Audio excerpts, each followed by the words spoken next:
ఉమ్మడి విజయనగరం జిల్లాలో ఎండలు మండుతున్నాయి. జిల్లాల్లోని వివిధ ప్రాంతాల్లో రోజు రోజుకు ఉష్ణోగ్రతలు పెరుగుతున్నాయి. అధిక ఉష్ణోగ్రతలు నమోదవుతుండటంతో ప్రజలు ఇబ్బందులు పడుతున్నారు. అత్యవసర పరిస్థితుల్లో మాత్రమే బయటికి రావాలని వైద్యులు సూచిస్తున్నారు. పెరుగుతున్న ఉష్ణోగ్రతలపై మరింత సమాచారం మా ప్రతినిధి శ్రీధర్ అందిస్తారు. విజయనగరం జిల్లాలో ఎండల తీవ్రతకైతే అధిక ఉష్ణోగ్రతలు అయితే నమోదవుతున్నాయి. కొద్ది రోజులుగా ఉమ్మడి విజయనగరం జిల్లాలో 42 డిగ్రీల నుంచి 44 డిగ్రీల వరకు అయితే ఉష్ణోగ్రతలు నమోదవుతున్నాయి. ప్రస్తుతం మన విజయనగరం పట్టణంలో ఉన్నటువంటి ఏదైతే ఆర్ఎన్బి జంక్షన్ వద్ద ఉన్నటువంటి రైతు బజార్లు అయితే ఉన్నాము, మనం చూస్తున్నాము. ఈ ఎండల తీవ్రతకైతే ప్రజలు కూడా తీవ్ర ఏదైతే కష్టాలు అయితే గురవుతున్నారు.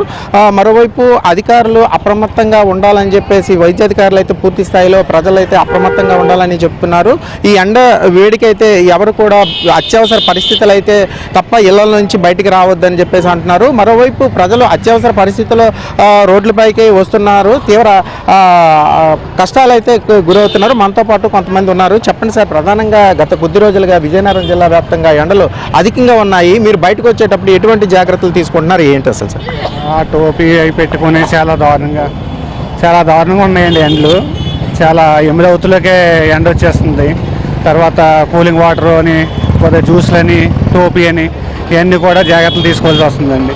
మళ్ళీ 8 దాటితే మళ్ళీ బయటకు రాలేకపోతున్నాం. 11 అవుతే మాత్రం మొత్తం రోడ్డు మీద కూడా ఎవరు ఉండట్లేదు. చాలా దారుణంగా ఉన్నాయండి ఎండలు మాత్రం ఈసారి. అంటే ఏప్రిల్ మొదటి వారంలో ఎలాగుంటే రాబోయే రోజుల్లో ఎలాగుందని అనుకుంటున్నారు, ఏంటి అసలు?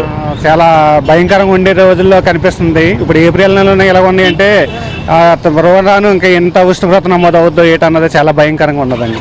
చాలా భయం వేస్తుంది బయటకు రావాలంటే. గతంలో ఎప్పుడు ఇలాంటి ఎండలు ఎప్పుడు చూసారా, ఏంటి అసలు? ఎప్పుడు చూడలేదండి, ఇదే చూడడం మొట్టమొదటిసారిగా. ఈ నెలలో ఇది ఉష్ణోగ్రతలు నమోదవడం ఇదే మొదటిసారి అండి. చాలా దారుణంగా ఉన్నాయండి ఎండలు. వచ్చే నెలలో కూడా ఎలా ఉంటాయి ఏటనేసి జనాలు చాలా దారుణంగా మాట్లాడుకుంటున్నారు. మొత్తం మీద ఏదైతే ఈ ఎండల తీవ్రతకి అయితే ప్రజలు పూర్తిగా అవస్థలకైతే గురవుతున్నారు. మరోవైపు ఏదైతే ఈ అత్యవసర పరిస్థితుల్లో తప్ప బయట నుంచి ఇళ్ల నుంచి బయటికి ఎవరు రావద్దని చెప్తున్నారు. ప్రధానంగా వృద్ధులు, చంటి పిల్లలు పూర్తి స్థాయిలో ఇంటి పట్టుదనే ఉండాలని చెప్పేసి వైద్యాధికారులు అయితే హెచ్చరిస్తున్నారు. మరోవైపు ఏదైతే ఈ గ్రామీణ ప్రాంతాల్లో ఉన్నటువంటి వ్యవసాయ రైతులు కావచ్చు, అలాగే పశువులు కావచ్చు, పూర్తి స్థాయిలో అన్ని విధాల నీరుని సమకూర్చుకోవాలని చెప్పేసి అంటున్నారు. మరోవైపు ఉపాధి హామీ పనులకు వెళ్ళే వేతనదారులు ఎవరైతే ఉన్నారో పూర్తి స్థాయిలో అధికారులు అయితే వాళ్ళ జాగ్రత్తగా ఉండాలని చెప్పేసి అంటున్నారు. మరోవైపు వాళ్ళకి అన్ని విధాల జాగ్రత్తలు తీసుకోమని చెప్పేసి ఏదైతే అవేర్నెస్ అయితే క్యాంపులు అయితే పెడుతున్నారో. మొత్తం మీద విజయనగరం ఉమ్మడి జిల్లాలో ఈ ఎండల తీవ్రతకైతే అధిక ఉష్ణోగ్రతలు అయితే నమోదవుతున్నటువంటి పరిస్థితి. వీడియో జర్నలిస్ట్ ఉమామహేశ్వరతో శ్రీధర్, HMTV, విజయనగరం జిల్లా నుంచి.